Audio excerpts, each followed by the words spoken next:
Bienvenido al podcast de la Fundación Toro de Lidia. ¿Hablamos de tauromaquia?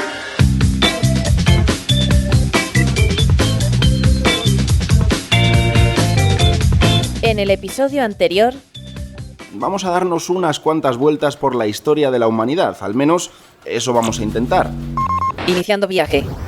Hemos viajado unos 18.000 años atrás, al Paleolítico. Es decir, el primer cronista taurino fue Platón. ¿Dónde podríamos situar el primer juego entre el hombre y el toro?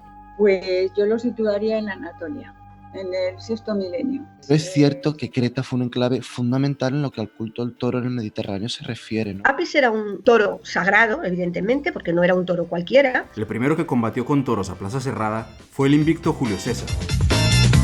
Estás escuchando el podcast de la Fundación Toro de Lidia.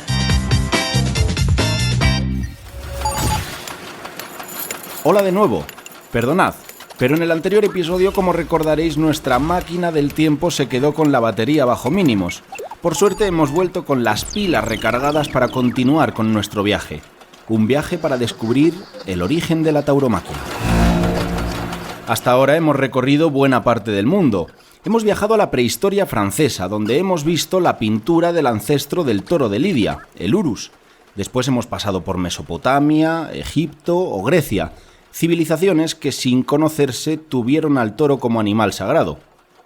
Y al final hemos llegado hasta Roma, donde los toros, además de utilizarse en ritos y en sacrificios, comenzaron a ser objetos de juegos, de espectáculo, gracias a Julio César. Pues bien, en este episodio continuamos avanzando en la historia de la humanidad, pero esta vez nos vamos a quedar aquí, en España. Ahora sí que sí, vamos a descubrir por qué celebramos determinados festejos taurinos. ¿Arrancamos?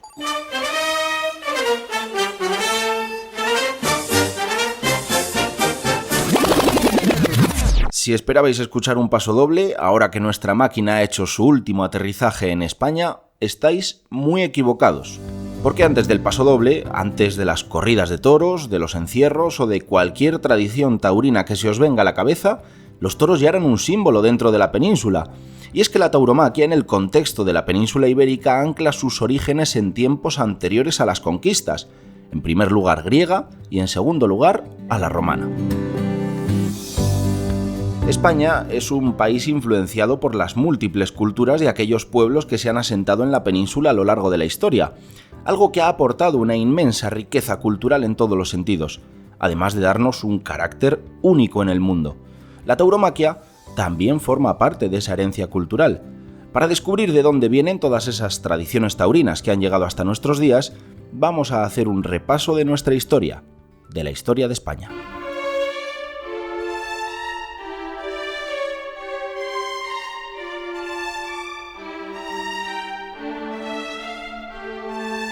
Y como el toro tú, mi sangre astada, que el cotidiano cáliz de la muerte, edificado con un turbio acero, vierte sobre mi lengua un gusto a espada, diluida en un vino espeso y fuerte, desde mi corazón, donde me muero. Es El rayo que no cesa, versos de Miguel Hernández. Hablamos de muerte, de lo funerario, porque, aunque en el Mediterráneo los toros eran icono de abundancia y objeto de cultos religiosos, en la península ibérica adquirieron un carácter totémico asociado a otro tipo de cultos. Por un lado el funerario, y por otro...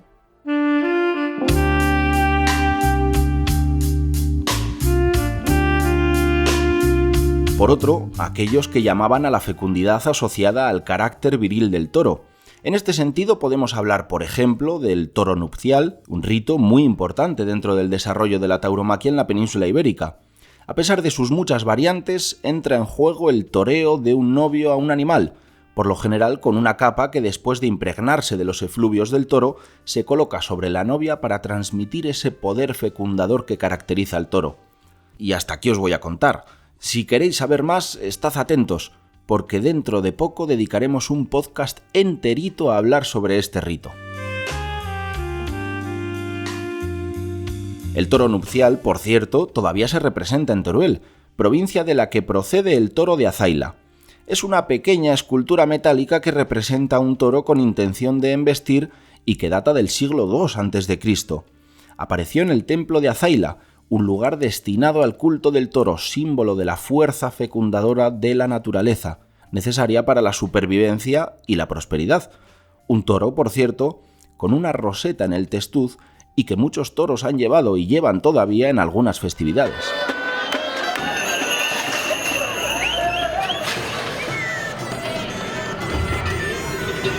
De aquellas costumbres íberas son herederas algunas tauromaquias que se desarrollan en la actualidad, como el toro encascabelado, el socamuturra, una de las más antiguas que existen en España, o los toros con soga. De hecho, todas esas tradiciones de toros ensogados anclan sus raíces en el proceso, que poco a poco fue adquiriendo un carácter popular, de conducir a las reses para ser deificadas. Pero salida rápida, como creo que gusta aquí en Lodosa, un toro que desde el principio esté abierto a recorrer las calles, y cuantas más zonas de Lodosa, lógicamente, mucho mejor, porque más personas pueden disfrutar de la salida y del recorrido del toro con soga. Pues así es como retransmite la televisión local 30 TV de Navarra el toro con soga del municipio navarro de Lodosa. Un festejo declarado fiesta de interés turístico de Navarra en 2014. Para conocerlo, tenemos por aquí a José Antonio Baigorri, es propietario de la ganadería La Pincha, que también es de Lodosa y proveedora de los toros bravos en estos festejos. Para empezar, José Antonio, ¿qué características debe tener una res para utilizar en el toro con soga?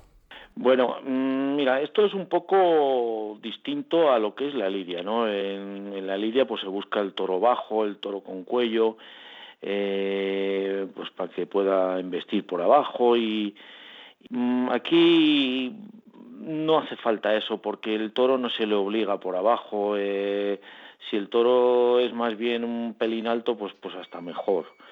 Y claro, lo que interesa pues también es la lámina del toro, ¿no? La vista, que sea un toro grande, con cara, con, si puede ser, pelos un poco espectaculares. Ese es el tipo de toro que se echa en Lodosa. ¿Y el toro ensogado tiene un recorrido fijo o puede ir por donde quiera, siempre que la soga no se lo impida, claro? Sí, bueno, sale del centro del pueblo, ahí en la iglesia, todos los jardines y la plaza del pueblo, está ahí todo junto, y va en la primera arrancada, está cerrado pues 100 metros o 150 para que no se pueda salir de ahí, y ya después, a partir de pasar esos 150 metros, el toro puede ir por donde quiera. O sea, que puede ir a los bares, puede ir a la residencia de ancianos de Lodosa, por donde quiera él, puede por la parte de arriba, por la parte de abajo, por donde quiera. Vale, por donde quiera, siempre y cuando los mozos no tiren de esa soga, que es el elemento característico de este festejo. ¿Se ata de alguna manera en concreto? Sí, bueno, es como un 8, se hace como una especie de 8 en la cabeza del toro. Es una soga de unos 18 metros. Bueno, se ponen dos que llegan en principio sobre unos 25 y luego se le quitan 8 o 10 metros. Y van, como mínimo van 4, 5, 6 chavales llevándolo, que suelen ser siempre los mismos. Pero la soga, el tipo de festejo de Lodosa, yo he visto otros que someten mucho al toro, ¿no? En Lodosa, por lo menos se intenta que la soga solo sea para que no se vaya. Y claro, cuando va a coger a uno, pues si se le puede, se le tira. Y se le para el toro, ¿no? Para que no lo coja. Pero más bien el toro suelto, o sea, que vaya donde quiera. Pues nosotros nos vamos a ir también, pero a otra tradición con origen muy antiguo.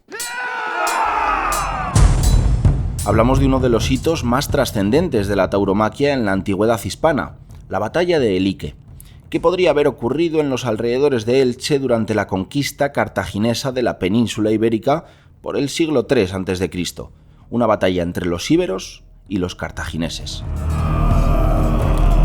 Las ganadoras de esta batalla fueron las tropas ibéricas, que acabaron con el general cartaginés Amílcar Barca. Las circunstancias de su muerte y de las técnicas empleadas para lograr esa victoria siguen siendo un misterio, pero hay quien cuenta que un grupo de pueblos derrotó a los cartagineses soltando toros con sarmientos encendidos en su testuz y la cara cubierta de barro para evitar quemaduras por las llamas. ¿Os suena de algo? Com arriben directament el camió on estan els 6 bous que seran embolats i que recorreran el recorregut preparat desde... Los historiadores de la tauromaquia opinan que precisamente esta batalla fue la causante del asentamiento de esa tradición en la zona levantina que todos conocemos, los toros embolados, els bous embolats. Esta tradición parece indicar que el uso del toro como arma marcial provocó la sacralización del animal en distintos rituales. Y en este sentido nosotros nos preguntamos, ¿cuándo empezó exactamente a ser el toro un símbolo de culto? ¿Cuándo comenzó a ritualizarse?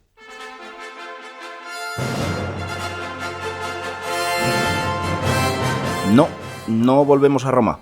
Pero ya sabéis que si por algo nos caracterizamos es por tener esa amalgama de culturas que han ido conformando lo que somos hoy.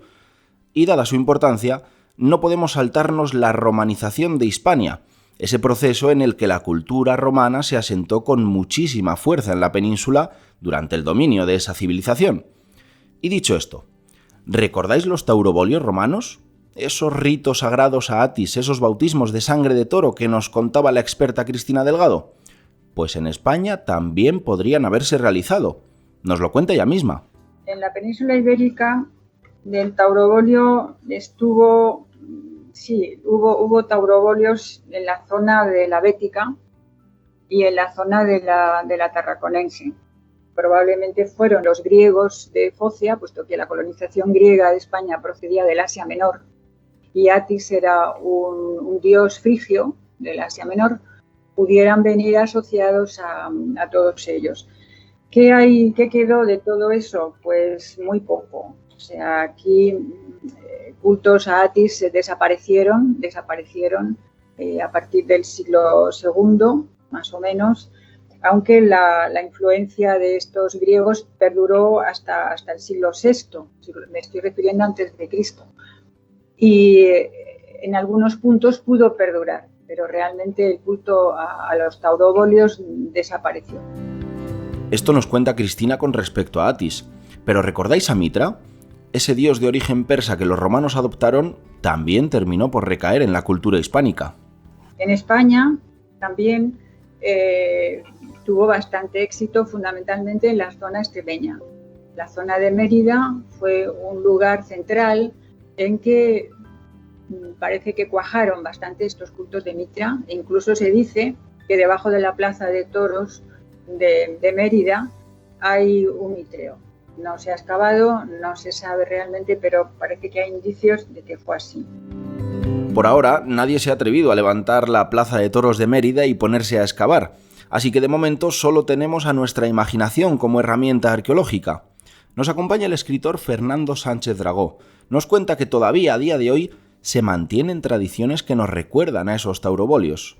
En España existe, al menos todavía, se sigue practicando un rito taurobólico que se produce en mi querida provincia de Soria, en el pueblo de Abejar, lo que se llama el toro de la Barrosa. Entonces, en esas fiestas, que naturalmente se producen en la primavera, como todas las fiestas táuricas, el mocerío, el pueblo, crea un simulacro de toro, un toro de cartón piedra que se pasea procesionalmente por las calles de la ciudad, que va montado sobre una plataforma y llega un momento en que la plataforma con el simulacro del toro se instala en la plaza principal del pueblo y los mozos se colocan delante, van pasando debajo de esa plataforma en la cual está instalado el simulacro del toro y se derraman odres de vino tinto, sangre. Hay vinos que se llaman sangre de toro, no solo en España, también en Hungría, por ejemplo, ¿no? Se va derramando ese vino por encima del lomo del simulacro del toro, que se filtra por las rendijas de la plataforma en la que está apoyado, y los mozos que están debajo ahí, rodeados por gualdrapas, rodeados por sábanas, por así decir, se van mojando con la sangre del toro y ya surgen luego a la explosión solar. Pues ya veis, taurobolios que en este municipio asocian a Atis y también a Mitra, por cierto. En fin, llegados a este punto, queridos pasajeros, ya que de España no nos vamos a mover, quiero presentaros a Fernández de Moratín.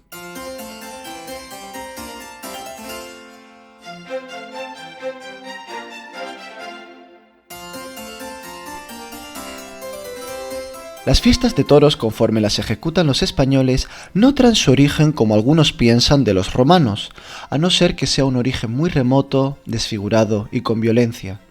Porque las fiestas en aquella nación, con sus circos y anfiteatros, aun cuando entraban toros en ellas y estos eran lidiados por hombres, eran con circunstancias tan diferentes que si en su vista se quiere insistir en que ellas dieron origen a nuestras fiestas de toros, se podrá también afirmar que todas las acciones humanas deben también su origen a los antiguos, y no al discurso, a la casualidad o a la misma naturaleza.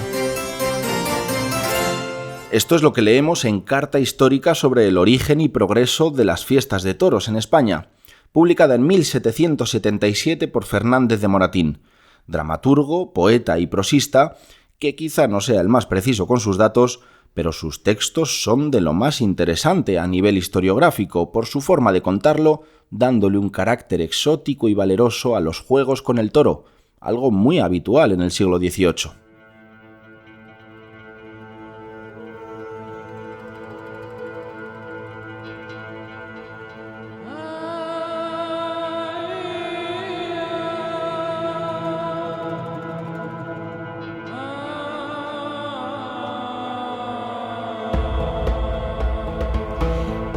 Aquel que dejó en memoria de 1000 hazañas diversas, Zulema al fin, el valiente hijo del fuerte Zulema, que dejó en la gran Toledo fama y memoria perpetua.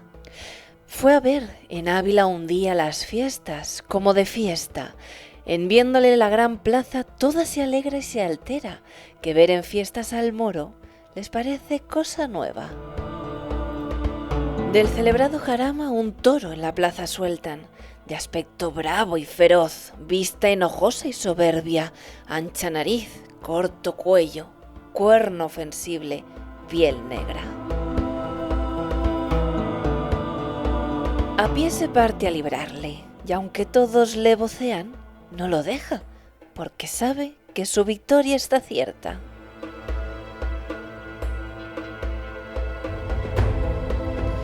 Grita el pueblo, brama el toro.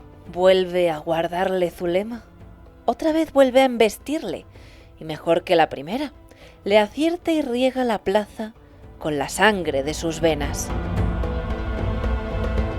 Levanta la voz el vulgo, cae el toro muerto en tierra, envídiale los más fuertes, bendícenle las más bellas. Con uno de los romances de Zulema, recogidos en el Romancero General, nos metemos en terrenos algo pantanosos y muy debatidos. Llegamos a la Edad Media en España, el Al-Ándalus. Se habla mucho de la influencia mora en la tauromaquia, incluso hay quien afirma que el origen estaría en este pueblo. Pero vamos a empezar con nuestro tratadista favorito. Moratín dice así: El trato frecuente con los moros de Granada, en paz y en guerra, era ya muy antiguo en Castilla, y los moros es sin duda que tuvieron esas funciones hasta el tiempo del rey Chico Boabdil, y hubo diestrísimos caballeros que ejecutaron gentilezas con los toros en la plaza de Vivarrambla, y de esas hazañas están llenos los romanceros y sus historietas, que aunque por otra parte sean apócrifas en muchos sucesos que cuentan, siempre fingen con gran verosimilitud. Como decimos, cabe destacar también la proliferación de textos que situaron ya no solo la existencia, sino el origen de la tauromaquia en Al-Ándalus. Estos autores, por lo general antitaurinos, preferían relegar la fiesta de los toros al pasado pagano o moro, por eso de ser infiel, para justificar su carácter pecaminoso y reprobable. Por ejemplo, en el siglo XIX, el tratadista Fernando Gómez de Bedoya afirmó que los musulmanes heredaron las costumbres romanas y que al verlo, los reyes cristianos las adoptaron también como señal de rivalidad. En su obra Historia del toreo y de las principales ganaderías de España, afirma lo siguiente: Los moros volvieron a introducir la afición al circo, si bien cambiando la forma de diversión y el lugar de las luchas de gladiadores y de fieras, como acostumbraban los romanos, pusiéronse en práctica las lidias de toros en las que ejercitaban su pujanza los primeros hombres de la nobleza musulmana. Entonces, la nobleza castellana, que sostenía con los caballeros árabes una rivalidad sin límites, fue la causa de que muchos nobles se dedicaran a esta diversión para probar que nadie les aventajaba en esfuerzo y valor. Pues ya conocemos esta teoría. Ahora bien, ¿qué piensa Fernando Sánchez Dragó al respecto? Es que en todo esto hay mucha fabulación creada a posteriori. Es verdad, los toros gozan de gran predicamento popular.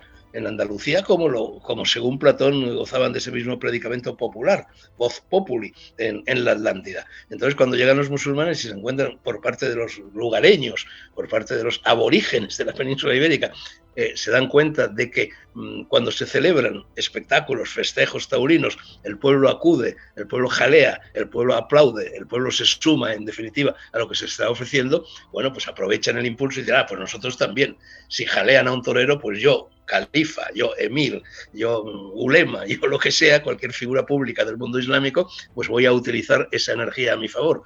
Pero es siempre un aditamento posterior, digamos, es un juego de poder.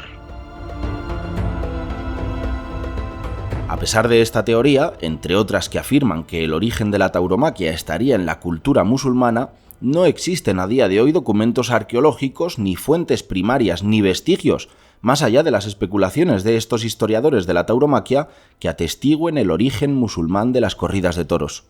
Realmente en el mundo musulmán no existe este elemento, como tampoco lo existe en el mundo judío. No existe el elemento del toro de Lidia, no existe el culto del toro, no existe en absoluto. Sí lo hay en Egipto, sí lo hay en Japón incluso, sí lo hay por supuesto en América, lo hay en todo el Mediterráneo, lo hay en Francia, pero no hay en el mundo musulmán, no hay el más mínimo atisbo de este culto. Lo que pasa es que históricamente llega un momento en que el Islam se aposenta en Andalucía. Y Andalucía es la tierra de Hércules, Andalucía es la tierra de los bueyes de Gerión, y allí sí que hay afición a los toros, y entonces naturalmente se mezclan las dos culturas, y hay muchos musulmanes andalusíes, y entonces se mezclan las dos cosas. De ahí que la exclamación olé venga de Alá. Los musulmanes en sus ritos religiosos dicen Alá, Alá, Alá, Alá, y eso se transforma fonéticamente en olé, olé, olé. Y bueno, y entonces evidentemente se produce este trasvase, este mestizaje de culturas, pero no procede del mundo islámico. El mundo islámico solo en el Andalus, recibe también ese mensaje.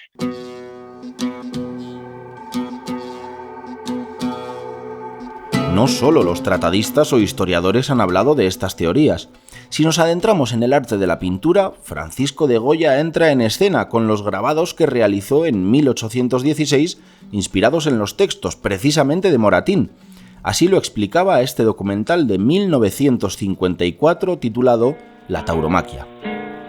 El genial pintor aragonés, que ha leído la carta de don Nicolás Fernández de Moratín sobre el origen y progresos de la fiesta de los toros en España, comienza a dibujar una historia del toreo con escenas de la caza de toros en el campo por antiguos españoles, tan hipotéticos y estrafalarios como estos supuestos iberos, cubiertos de toscas pieles y rústico calzado. El animoso moro gazul es evocado por Goya en el momento de lancear un toro, arte en el cual se empleaban solo los caballeros cristianos y moros. Estos grabados llevaron por título La tauromaquia, y 6 de ellos recrean toda una serie de lances y suertes ejecutadas por los moros. En estos grabados aparecen hombres vestidos con turbante y pantalones bombachos lanceando toros a pie, aunque también a caballo, y elaborando distintas suertes con cimitarras, telas y lanzas. De alguna manera, esta serie de grabados ayudó a la construcción del mito romántico de Goya como el paradigma del carácter hispano. Fundación Toro de Lidia.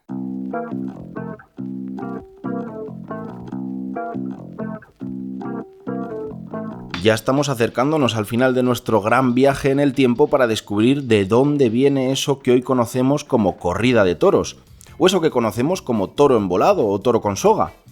Hablamos de los orígenes de la tauromaquia, que en un primer término podríamos anclar en la caza y que sobre todo tuvo un carácter religioso con el toro como animal sagrado. Bueno, pues en la Edad Media ese origen sacro se fue desprendiendo poco a poco del ritual para terminar por convertirse en actos populares, de masas, espectáculos que se parecen más a lo que ha llegado hasta nuestros días. Ahora bien, ¿cuándo se produjo el primer festejo taurino?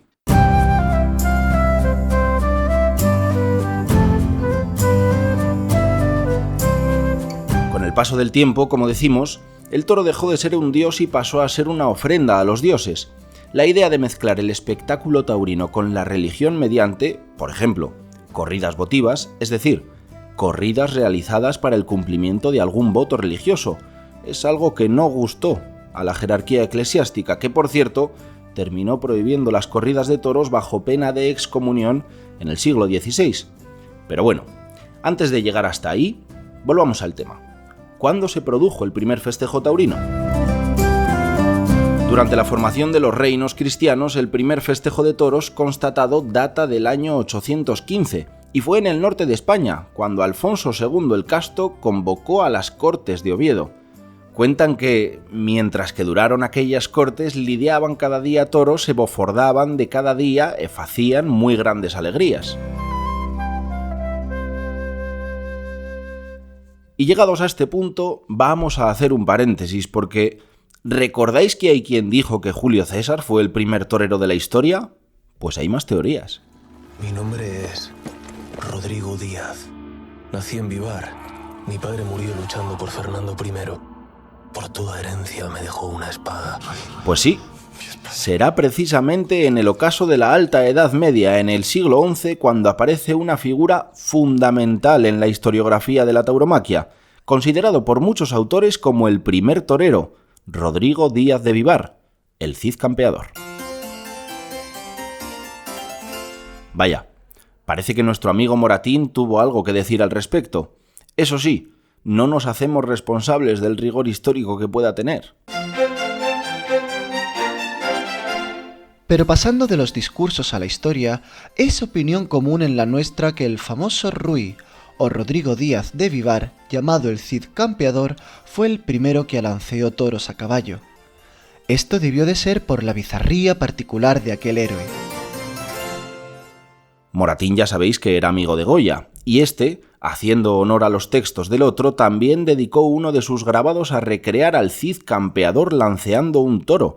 Y esperad, que la poesía, la del propio Moratín, también reclama a don Rodrigo como un torero histórico. Suena un rumor placentero en el vulgo de Madrid. No habrá mejor caballero, dicen, en el mundo entero, y algunos le llaman Cid. Crece la algazara, y él, torciendo las riendas de oro, marcha al combate cruel, alza al galope, y al toro busca en sonoro tropel. Brama la fiera burlada, segunda vez acomete, de espuma y sudor bañada, y segunda vez la mete sutil la punta acerada. Pero ya Rodrigo espera con heroico atrevimiento. El pueblo mudo y atento se engalla el toro y altera y finge acometimiento. La arena escarba ofendido, sobre la espalda la arroja con el hueso retorcido. El suelo huele y le moja en ardiente resoplido. Un toro con mucho carácter, el que le tocó a Rodrigo Díaz de Vivar en esta poesía de nuestro querido Moratín. Cerramos este capítulo, al que cada uno puede dar la veracidad que quiera, para acercarnos a la modernidad. Mala época para la tauromaquia en la segunda mitad del siglo XV, que se topa de bruces con la indiferencia de los reyes católicos, en concreto con la de la reina Isabel, aunque no llegó a hacer prohibiciones. Vaya, Moratín, estás tomándote muchas molestias para ilustrarnos. ¿Algo que decir? Prosiguió esa gallardía en tiempos de los reyes católicos, y estaba tan arraigada entonces que la misma reina doña Isabel, no obstante no gustar de ella, no se atrevía a prohibirla. Eso es, no lo prohibió, pero sí que le dio más importancia al toreo caballeresco que al popular. Tanto que éste se convirtió en una condición indispensable para los caballeros de la época.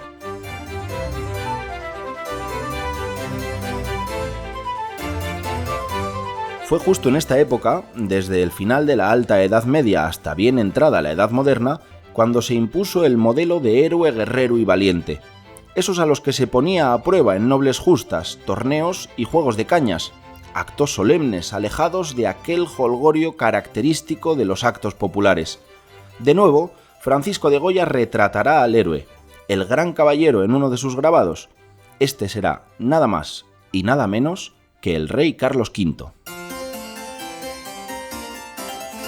Y de nuevo Moratín tiene algo que aportar. En efecto, llegó a autorizarse tanto que el mismo emperador Carlos V, aun con haber nacido y criadose fuera, mató un toro de una lanzada en la plaza de Valladolid en celebridad del nacimiento de su hijo Felipe II. También Carlos V estoqueó desde el caballo en el rebollo de Aranjuez a un jabalí que había muerto 15 sabuesos y a un montero, lo cual es una especie de toreo. Existe una curiosa línea temporal que une a Julio César, que ya sabéis que algunos le consideran el primer torero de la historia, con Carlos V, Felipe II y Felipe IV, monarcas españoles que ostentaron el título de César. A ese linaje, por cierto, habría que añadir la figura del Cid Campeador, del que ya hemos hablado antes, menudo linaje taurino.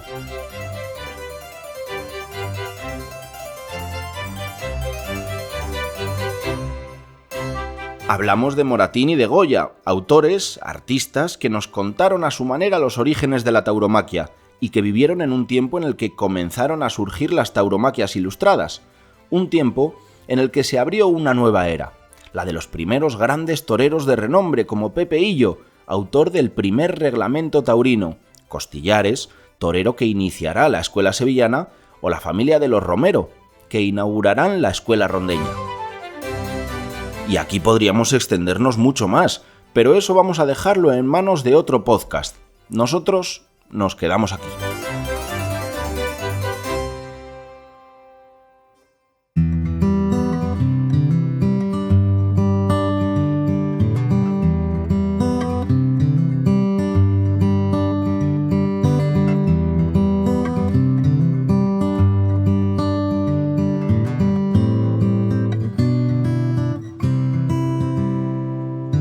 Quedamos aquí no sin antes extraer varias conclusiones junto a la doctora e investigadora de los orígenes de la tauromaquia, Cristina Delgado, que nos ha ido acompañando a lo largo de este viaje.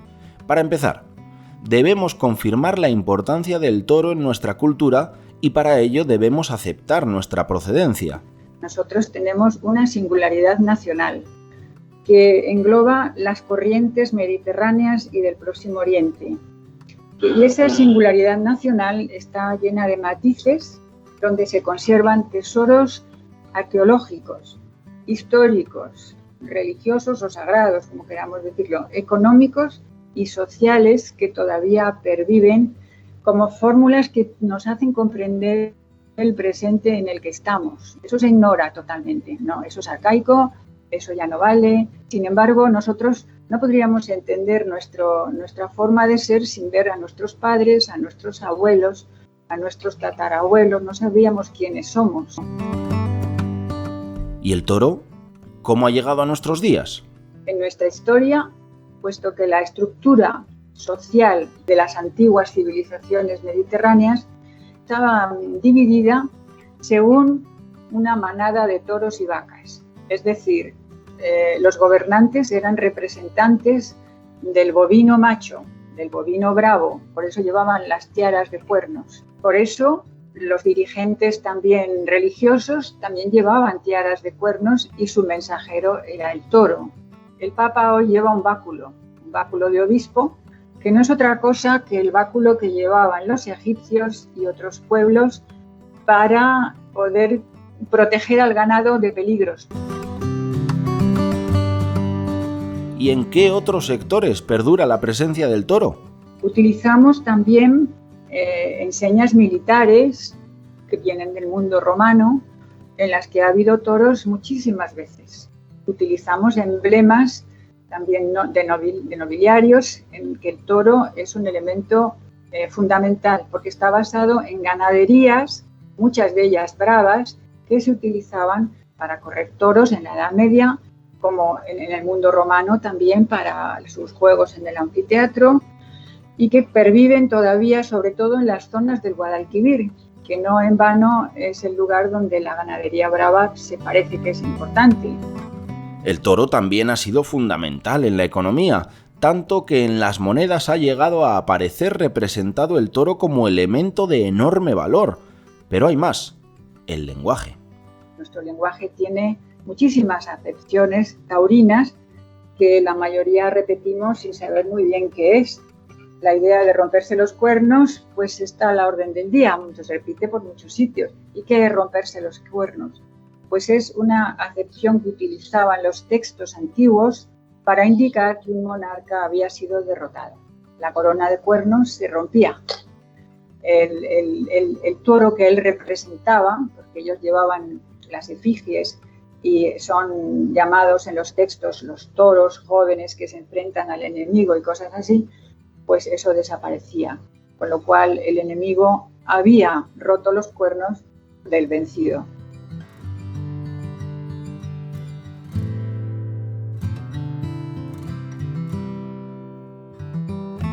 Cuestiones en las que no reparamos y que han llegado hasta nuestros días. El toro, animal que está integrado en nuestro día a día y que forma parte de la esencia de nuestra cultura.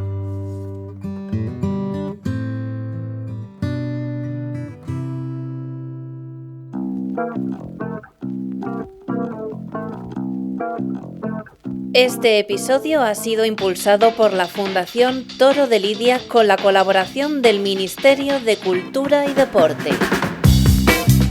La Fundación Toro de Lidia es una entidad destinada a la promoción y defensa de todas las tauromaquias. Tú también puedes involucrarte. Hazte amigo de la Fundación. Para más información, visita nuestra web fundaciontorodelidia.org.